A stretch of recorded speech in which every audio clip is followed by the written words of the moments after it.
Армысыз құрметті көрермен, сіздермен әдеттегідей тәлімгер реалити жобасы және де біздің бүгін 5 қатысушымыз тігінші бағыты бойынша бақ сынасатын болады. Тігіншілік бұл жай ғана матаны құю емес, ол үлкен өнер. Кейбіреулер үшін көйлек жай ғана мата болса, ал кейбіреулер үшін ол үлкен тарих. Жалпы ең алғашқы ине осыдан 30 мың жыл бұрын пайда болған. Ал сол иненің сүйектен жасалғанын білесіздер ме? Жалпы Қасиет, сен барлығы білетін нәрсені айтып тұрсың. Бұл тарих беттерінде де жазылған. Десе де қазір заман басқа. Яғни тігіншілерімізге барлық жағдай жасалған, тіпті тігін машиналар да тұр.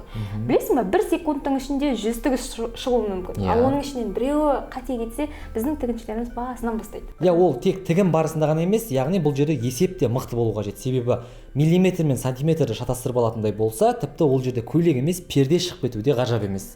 Сен Қасиет созып тұра берсең, біздің қатысушыларымыз тіпті пердені де тігіп кетеді ау қазір. Ендеше біз көп созбай сайысымызды бастайық. Қатысушыларға сәттілік.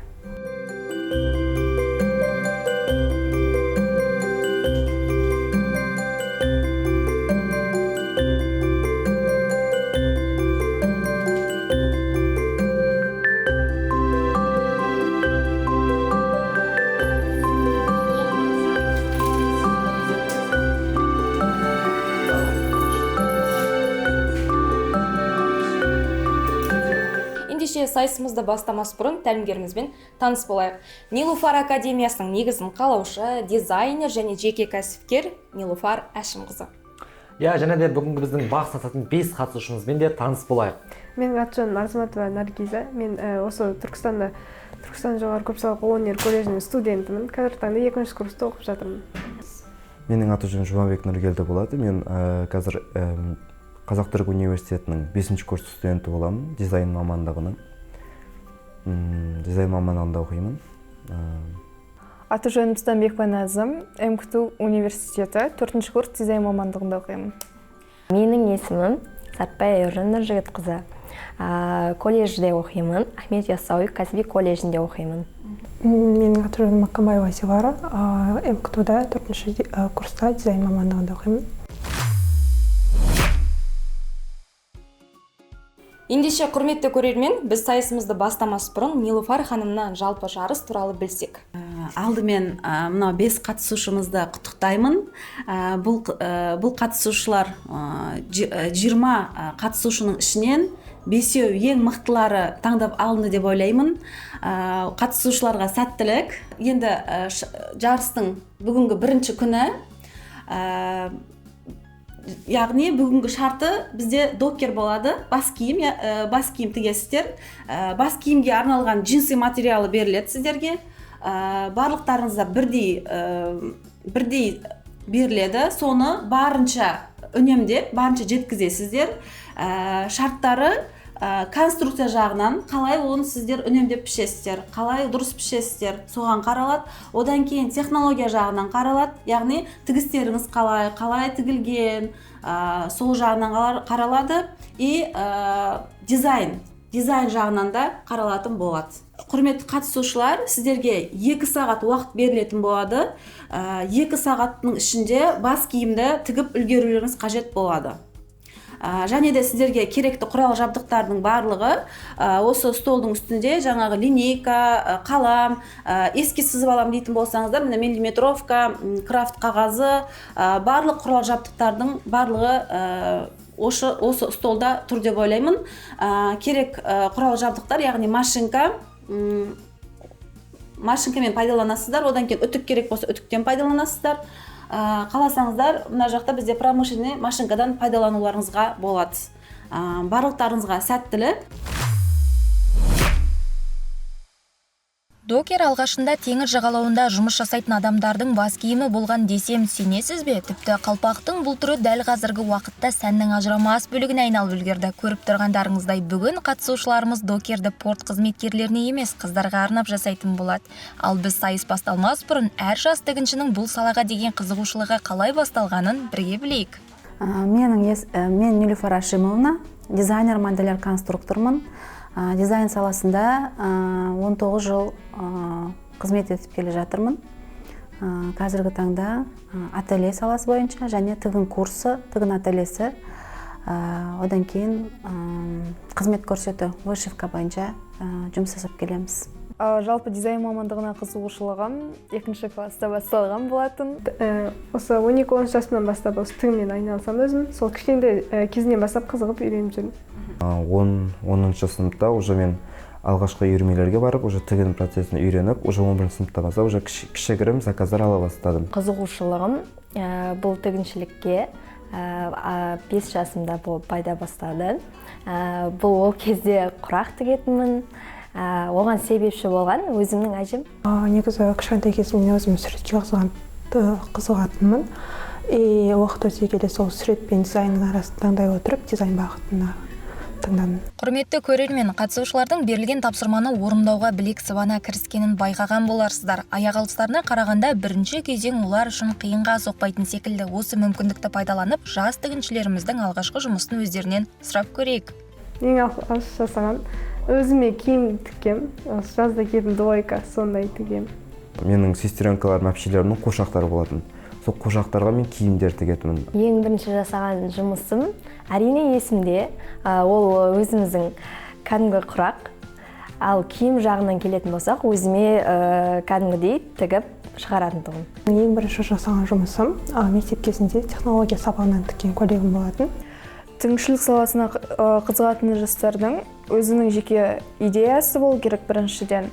Ешкімге ұқсамайтын ерекшелігі болу керек, сондай изюминкасымен ерек көзге түседі да. Қатты айтқанда қиял болу керек. Қатысушылардың жылдамдығы сонша бірінші кезең көзді ашып жұмғанша аяқталып қалған секілді, бірақ түсірілім барысында кейбір жас тігіншілер өздерінің жеткен жетістіктерін атап өткен болатын. Бұл туралы сіздің де естігіңіз келіп тұр ғой, ендеше назарыңыз экранда болсын. Тікім келетін нәрсе ол қазіргі таңда бір жерде бір көйлек болса барлығы соны қайталап жатады, ал мен өзім басқаша бір модельде өзім бір жаңадан стиль ойлап тауып, соны бір танытқым келеді десем де болады. Бірінші курста мен өзімнің Түркістан атты коллекциямды шығарғам. Сол бойынша Астана қаласында конкурс болды дизайнерлер арасында. Мен сол конкурстың бас жүлде иегерімін. Ал одан кейін менде екінші коллекция шықты. Құрақ коллекциясы, құрақтан тігілген коллекциям болды. Ол да біраз конкурстарға қатысып, жүлделі орынмен келдім. Одан бөлек Қазақстан Fashion Week, Ревиза Fashion Weekтерге өте қатысып. Осы 2025-те өткен Fashion Week қазақстандық жалпы дизайнерлердің показында атақты дизайнерлерге шетелден келген соларға ассистент болып қойып түскен болады. Жетістігім только осы. Бірінші тіккен коллекциям жаңа этно саласында болды. Өзім жаңа эскизтерін салып не қылдым. Менің эскизімнен тағы да 2 қыз алып, бірге солайынан тіктім. Қатысушылар әрине менен жоғары универде оқиды, олардың да нелері жақсы екен. Бірақ мен өзіме сенімдімін.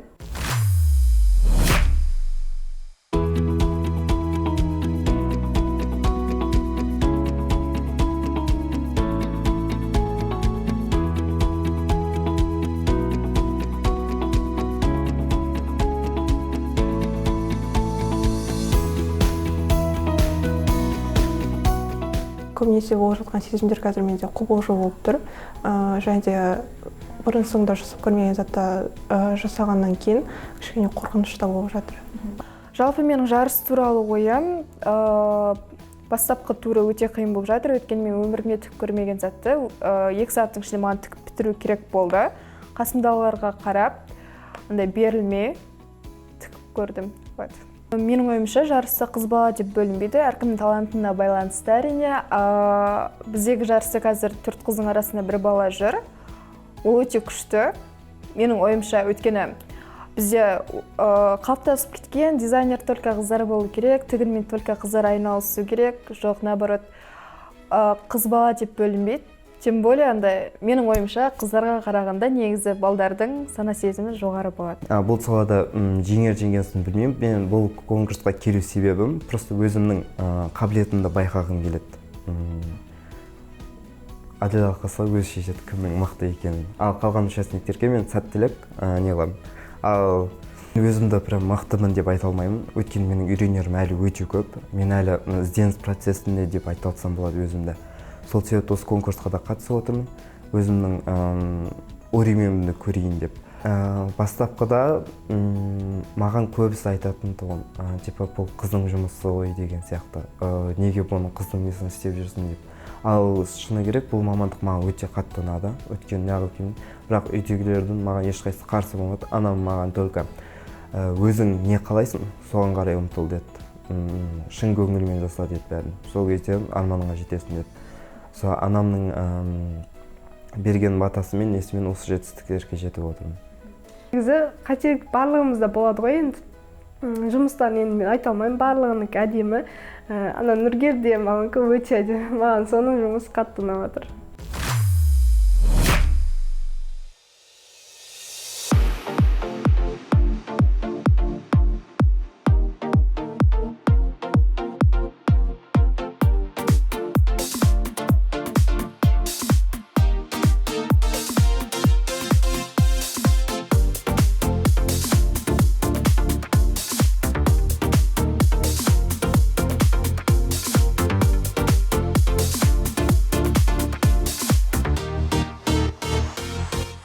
Жас тігіншілердің шеберлігіне қарасаң сайыс тартысты өтуде. Тіпті әр қатысушының докері жоғары пайға лайық. Десе де осы саланың білікті маманы тәлімгер Нилуфар Әшімқызы не дер екен? Туралы пікірім өте керемет ойластырылған жоба деп ойлаймын.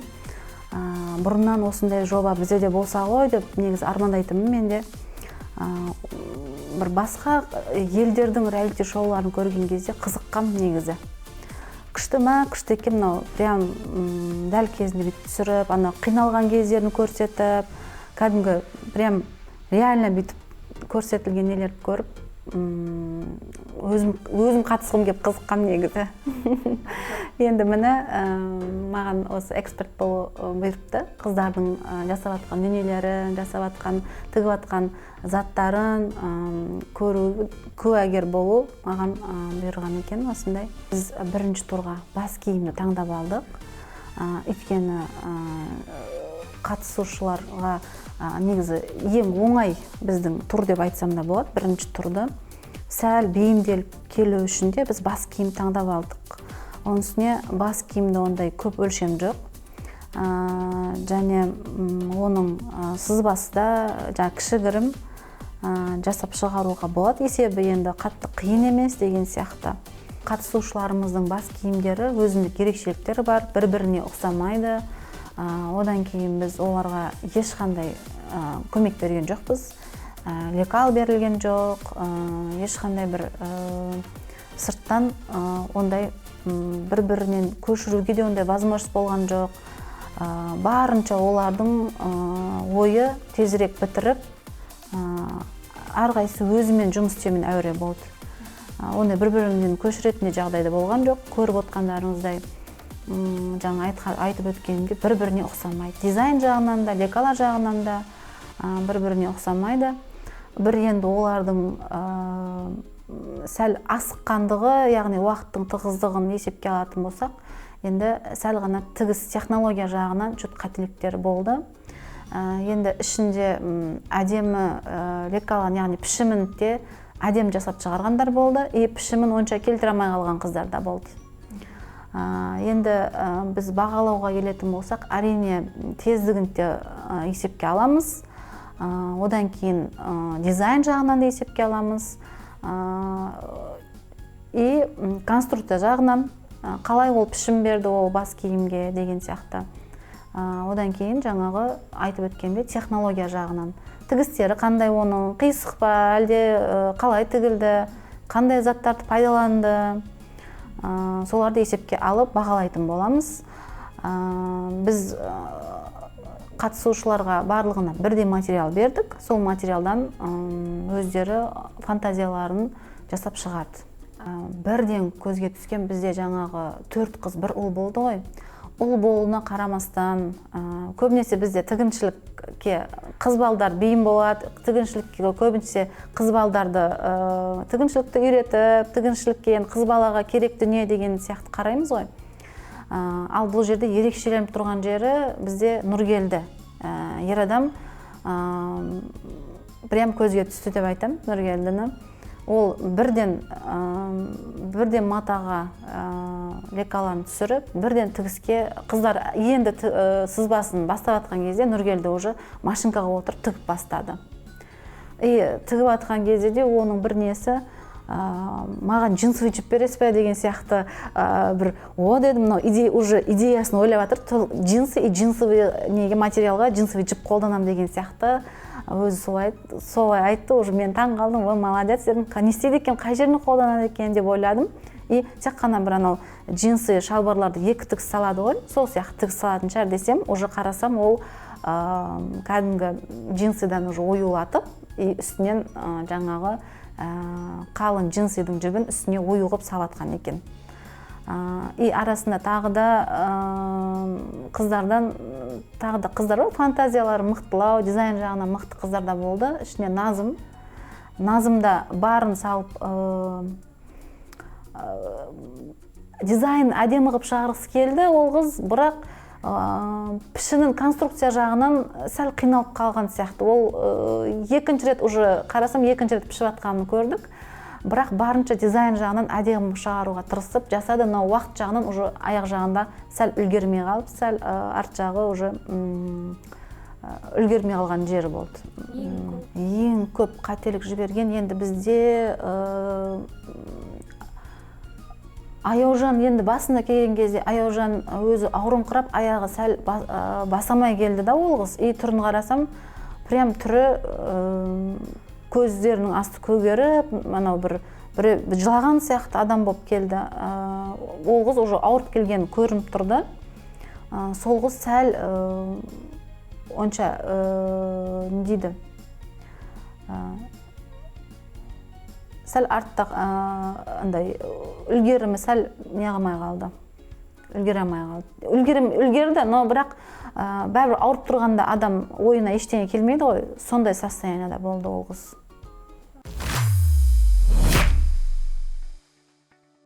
Бүгінгі сайысты қарап отырып, көз қорқа, қол батыр дегенге тағы да көзіңіз жететін болады көрермен. Себебі қатысушылар уақыттың аздығына қарамастан берілген тапсырманы орындап шықты. Толығырақ өздері айтсын. Мен бірінші турда осындай докер тігуді бізге айтты. Мен осындай түрін тіктім. Барлығымыз барлығы өз фантазиясымен тікті. Менің фантазиям осындай болды. Менікі бір андай осы шетінде осы ақ тігістері тегіс болып, бір келікті болып тұрған ескердім. Менің негізі бір артық ештеңкесі жоқ. Негізі бір қарапайымдылық болған жақсы деп осылай істедім мен. Бізде уақыт өткен сәл шектеулі болды. Негізі нормально болды, бірақ осы артында резинкасы бар, соны қондыру кезінде мынандай несіні сәл үлкейтіп, сондай сәл қиыншылықтар болды. Басқа тігу менде уақыт қысқарғаны болмаса, атак бәрі ойымдағыдай шықты деген ойдамын. Өйткені бұл жерде мен өзімнің де бір-екі қателіктерім бар. Өйткені размер басын бастапқы несі мен үлкен қылып жіберіппін. Бұл негізі треугольник болып келу керектен, ал бұлай размері не болшы бір идеальный шықты деген ойдамын. Бұл астындағы узор, типа еркіндік, өзен, көл белгіленеді ғой. Соны мен ою ретінде пайдаландым да, бостандық ретінде. Осы сәтте не істерімді басында қалай жасарымды білмедім, қандай оюлар жасауға болады деген сияқты. Жоқ, қандай қылып дизайнын қалай жасасам болады. Менде көптеген варианттар болды. Либо тігіс арқылы көрсетсем бекен, не қылсам. Қазіргі таңда бізде этно өте көп дамып жатыр ғой. Этно стилі көп, өзіміздің нақышты дамытып жатқан себепті неге этно қылып істемеске деген ой келді. Сол себепті мен ою өрнектерді пайдалануға шештім. Бірінші кезең мен үшін өте оңай болды. Өйткені мен бұл салада айтып тұрмын ғой сіздерге, көптеген заказдар істедім, тіктім. Бұл уже маған қалыпты жағдай болды жасап шығару. Ал бұндай басқан тігу мен үшін алғашқы рет болды. Бұл менің тіккен докерім. Бас киім деп аталады. Бас киім точнее. Менің басқа қатысушылардан айырмашылығым бұл артында. Мен просто бәрінде бір дизайн болды, бір үлгі болды. Мен оған кішкене андай изюминка қосқым келді, ерекшелік қосқым келді. Сол себепті мен артын осылай қиып, екі резинка тікті, чтобы ерекше көзге түсу үшін. Одан бөлек бұл барлық бастың формасына сия береді, және удобно. И көбінесе андай, мысалы бұл докерді киген кезде басқа шашын төмен түйу керек, болмаса жоғары түйу керек. Сондай ыңғайсыздық болады да. Сол себеп соны ойлап, шашыңызды төбеге бусаңыз, төмен бусаңыз, ортаға бусаңыз, шақ келе береді. Сол жағына удобно. Киімде бергі бетіндегі дизайнына назар аударсақ, бетінде шаштың өрілген түрі джинсимен, және джинси матаның мата екенін көрсету үшін кішкене қалдығын вот осылай қосқан болатынмын. Және ондай тігістер бар, және ондай бояулар бар, чтобы ерекше көріну үшін. Негізі аяқта бітіре алмай қалдым, барынша асығыс жасадым, және жаңа айтып еттім ғой, мен бірінші рет тігіп жатырмын. Бірінші тіккенге бұл болады, өте әдемі деп ойлаймын. Ерекше сонымен қатар, если тағы да бір жарым, 2 сағаттай беретін болса, бұдан да әдемі шығатын еді. Бұл докерде әрине маған қиыншылық туды. Өйткені қатысушылар да күшті дизайнмен шығарды. Мен өзіме қатты қобалжыдым. Кішкене қобалжып, қалай шығады екен деп. Бірақ ойымдағыдай шыққан сияқты. Бәріне бірдей болған сияқтымын. Докерде басқашадан ерекшеліктері бас киімнің несінде орналасу несінде болу керек. Бас киімнің орналасуы, тігісі, ерекшеліктері сол деп ойлаймын мен өзім, өз басым. Менің бұл жерде басты қателігім әрине бас киімнің дұрыс формасын келтіре алмағаным. Лекаланы басында құртып алған сияқтымын. Басты қателігім сол деп ойлаймын. Маған уақыт берілетін болса, әрине бірінші лекаласын жөндейтін едім. Екіншіден дизайнын сразу бастайтын едім, жасап. Сол деп ойлаймын. Бірінші кезең негізі мен үшін сәл қиындау болды. Себебі бұндай бас киімді мен бірінші рет тігіп тұрмын. Және де жасалу жолы да маған бейтаныс болғаннан кейін кішкене қиындықтар тудырды. Шолардан негіз бас киімнің ерекшелігі басқаларында жаңағыдай арқа бөлігі ашылатын болса, мен как тақия сияқты болып тұрады, жаңағыдай үшбұрышты болып. Негізі узордың мағынасы жаңа ашық жол деген деп есептеймін. Жаңа тура жол арқылы, және де мына жерде тек қана сызықтар емес, және де бір-біріне жаңа крестик сияқты болып тұр ғой. Жолда әрқашанда жаңа қиындықтар болса да, жол әрқашан ашық болады деп ойлаймын. Құрметті достар, сонымен біздің көптен күткен бірінші кезеңде аяқталды. Жалпы көріп тұрғандарыңыздай, біздің 5 қатысушымыз осындай 5 түрлі бас киім жасап шықты. Барлығының дизайны бір десе де креативтілік ерекше көзге көрінеді. Қасет, сен неге ойланып тұрсың? Жалғастырмай. Маған мұнда жасаған 5 бас киім арасында біреу ұнап тұр. Өзіме алғым келіп тұр, бірақ маған оны қатысушылар береді деп ойлайсыз ба? Басыңа сүйсе беретін шығар енді. Ендеше мен киіп көрейінші. Қарсы болмасаңыз. Әрине. Мына бас киім ұнады. Қасет қоя сал. Неге? Симайды. Қабат деген сәл размер келмей қалды. Бірақ маған мұнда тіккен оюлары, әрқайсысының өздерінің креативтері қатты ұнады. Яғни аз ғана уақыт ішінде бұндай дүниені жасап шығару үлкен еңбек.